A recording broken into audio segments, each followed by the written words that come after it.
That bottle of pink wine you grabbed for your summer BBQ last weekend, you probably overpaid by $15.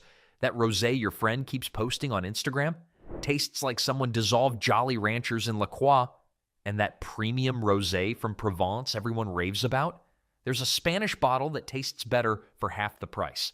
We bought and tested 10 of the most popular rosé wines on the market right now, and we're going to tell you exactly which ones are worth your money, which ones you should avoid at all costs, and which surprise winner beat bottles 3 times its price. Let's expose the truth about rosé wine.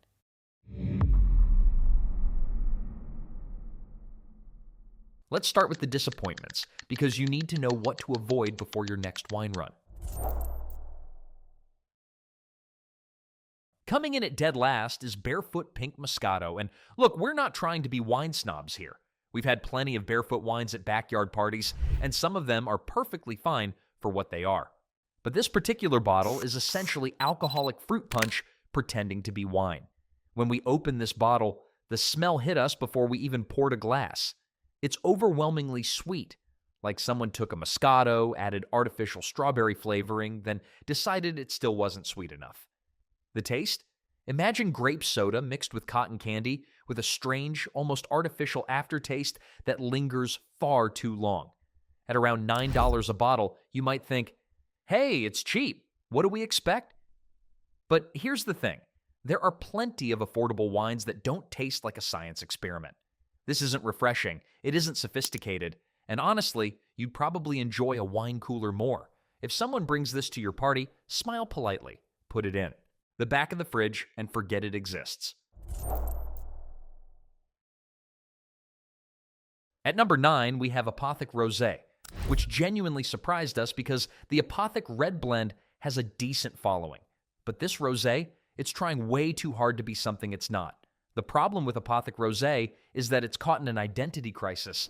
It wants to be sweet enough for people who don't typically drink wine, but it also wants to be taken seriously as a real rosé. The result is this confusing, syrupy mess that's neither refreshing nor interesting. When we poured this, the color was promising a nice deep pink. But one sip and we understood why this bottle has been sitting on store shelves. It's cloying without being purposefully sweet, and there's this strange caramel note that doesn't belong anywhere near a rosé.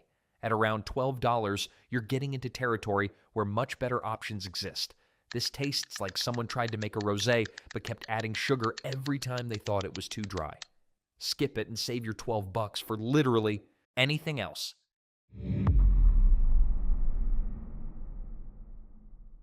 Now we're moving into wines that won't ruin your evening, but definitely won't impress anyone either. Cupcake Rosé sits firmly in the meh category. At around $11, it's not expensive, but it's also not good enough to justify even that modest price tag. This is the wine equivalent of elevator music. It exists, it's not offensive, but you won't remember it 5 minutes after you finish the glass. The flavor profile is what we call vaguely fruity. There are some strawberry notes, maybe a hint of watermelon if you really concentrate, but it's all muted and watery.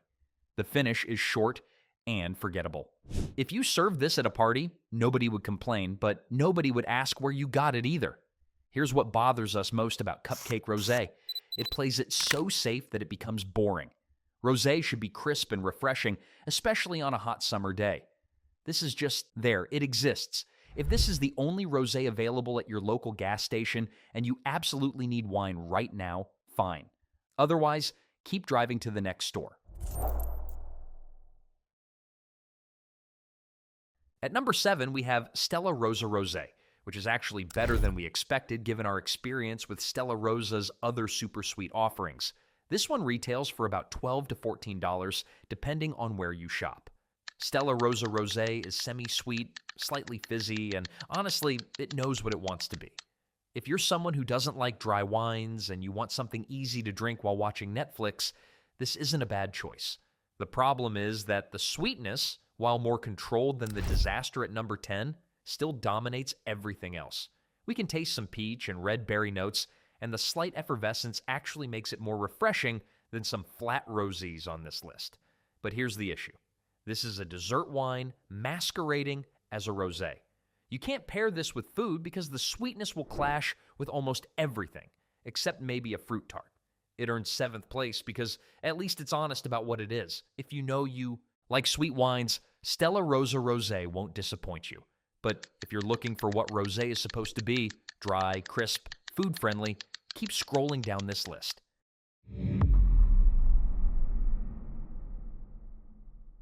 We're finally entering territory where these wines are actually worth drinking. Now we're talking. La Marca Prosecco Rosé comes in at number 6, and this is where things start getting interesting. At around $15 to $17, we've crossed into legitimate wine territory. This isn't technically a still rosé. It's a sparkling Prosecco rosé, which means it brings something different to the table. The bubbles are fine and persistent. The color is a beautiful coral pink, and when you take that first sip, you actually get complexity. There are notes of strawberry and white peach, a nice acidity that makes your mouth water, and a clean, dry finish. The reason this doesn't rank higher is simple. It's good, but it's not trying to be great. La Marca knows its lane. Affordable Italian bubbles for brunch or casual celebrations, and executes it well. This is the bottle you bring to a birthday brunch or open on a random Tuesday because you had a good day at work. It's celebratory without being pretentious, and honestly, that's worth something. At number 5, Dark Horse Rosé surprised us because we'd never even heard of this brand before this ranking. It runs about $10 to $12, which makes it one of the better values on this entire list. Dark Horse Rosé is dry, crisp, and actually tastes like what rosé is supposed to taste like. There are bright notes of raspberry and pink grapefruit, a mineral quality that adds depth, and the acidity is balanced perfectly. This is the kind of wine you can drink by itself or pair with grilled salmon, and it'll work either way. What impresses us most is that Dark Horse Rosé doesn't try to be fancy. The label is simple, the marketing is low-key, and the wine just lets itself speak. At this price point, you're getting 90% of what you'd get from bottles costing twice as much. If you're looking for an everyday rosé that won't break the bank but also won't embarrass you in front of your wine snob friends, this is your answer. Before we get to the top 4, and trust us, number 1 is going to shock you because it's not what you think. Do us a favor. Hit that like button if you're learning something new about rosé. Subscribe to the channel because we're ranking everything from budget whiskeys to premium olive oils, and you don't want to miss which luxury products are actually scams. And drop a comment telling us what's your go-to rosé wine, and have we already destroyed your favorite? We promise we'll roast you lovingly in the replies. Now we're in serious wine territory. These next bottles are where price starts mattering and quality becomes obvious. Whispering Angel Rosé takes 4th place, and yes, we can already hear some of you screaming at your screens. This is arguably the most famous rosé in America right now, and at around $25 to $30 a bottle, it's definitely positioned as a premium product. Here's our honest take. Whispering Angel is legitimately good wine. It's from Provence, France, which is basically the birthplace of serious rosé. The color is that pale, almost onion skin pink that French rosés are known for. The taste is delicate. White peach, citrus, herbs, minerals, and the finish is long and elegant. So why isn't it higher on this list? Because you're paying a premium for the name and the reputation. Whispering Angel became trendy partly because of clever marketing and celebrity endorsements, and now you're paying for that hype. Don't get us wrong, this is excellent wine. But when we blind tasted it against some lesser-known bottles, it didn't blow everything else out of the water the way a $30 wine should. If you want to treat yourself or you're bringing wine to an important dinner party where people will judge you, Whispering Angel is a safe bet. Just know you're paying a $5 to $10 famous tax for that pretty bottle. Number 3 goes to AIX Rosé, another Provence wine that retails for about $20 to $23. This is where French rosé really starts showing why it has the reputation it does. AIX Rosé is everything you want in a Mediterranean pink wine. It's bone dry. No residual sugar trying to trick your palate. The flavors are subtle but distinct. White flowers, cantaloupe, a hint of salinity like you're drinking this on a beach somewhere.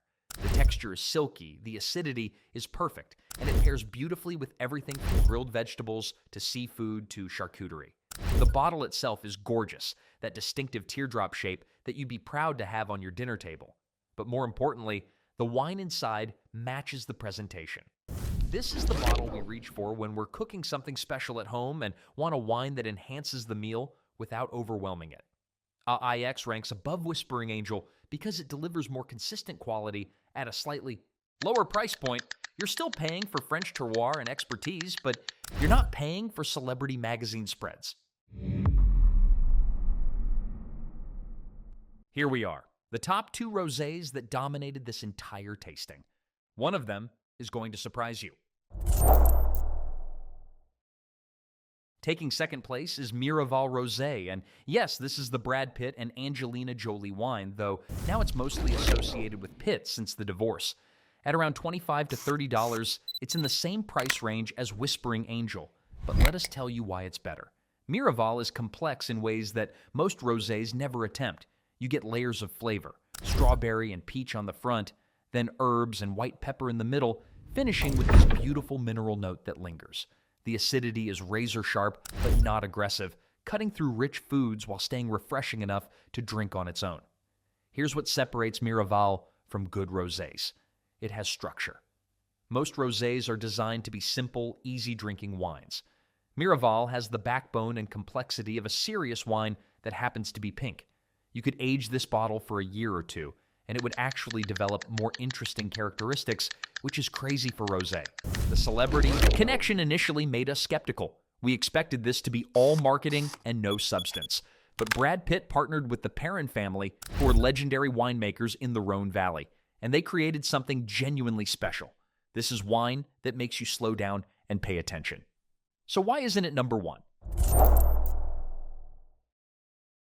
The winner of this entire ranking, the best rosé we tasted, is Matua Rosé from New Zealand, and it costs about $13 to $16. Yes, you read that right.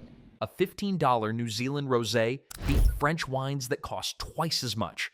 Let us explain why this wine is extraordinary.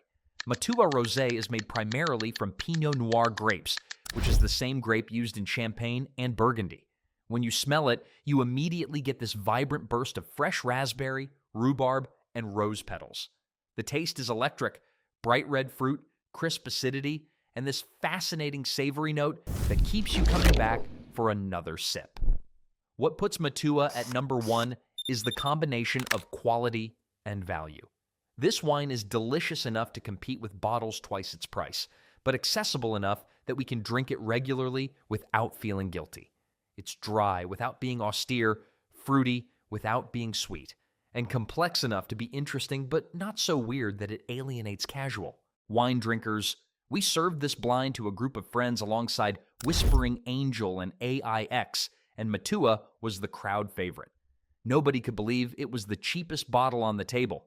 That's the sign of exceptional winemaking, when the price tag becomes irrelevant because the quality speaks for itself.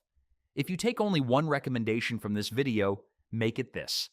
Find Matua Rosé and see why New Zealand is quietly producing some of the best value wines in the world right now. If this video changed how you think about rosé, share it with anyone still buying wine for the label. Hit like to help others avoid overhyped bottles, and comment which wine you're trying first, or which ranking you disagree with. Subscribe now, we're ranking bourbon next, revealing which pricey bottles are garbage and which budget gems are hidden. Grab a chilled bottle of Matua Rosé and taste why it's number 1.